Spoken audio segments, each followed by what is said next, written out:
এক শান্ত গ্রামে বাস করতেন এক বয়স্ক দাদু। বয়স হলেও তার মন ছিল খুব সতেজ। বাড়ির পেছনে ছিল তার ছোট্ট কিন্তু যত্নে ভরা একটি টমেটো বাগান। লাল লাল টমেটো ঝুলে থাকত গাছে, যেন ছোট ছোট লণ্ঠনের মতো। দাদুর স্ত্রী, ঠাকুমা, টমেটো খুব ভালোবাসতেন। প্রতিদিন সকালে তিনি বাগানে গিয়ে বলতেন, আজ কোন টমেটোটা সবচেয়ে মিষ্টি হল, দেখি। দাদু খুব যত্ন করে গাছগুলোতে পানি দিতেন, আগাছা পরিষ্কার করতেন আর ঠাকুমার জন্য সবচেয়ে ভালো টমেটোগুলো তুলে রাখতেন। কখনো টমেটো দিয়ে সালাদ, কখনো ঝোলও, ঠাকুমা হাসিমুখে খেতেন। এক বছর প্রচণ্ড খরা হল।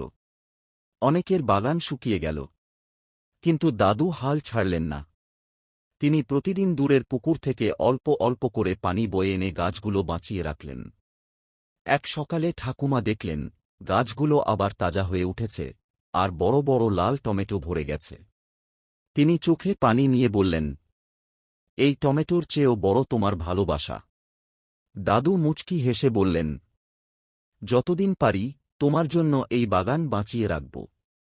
সেই বছর তাদের টমেটো শুধু তাদেরই নয়, গ্রামের অনেক অসুস্থ মানুষকেও শক্তি দিয়েছিল।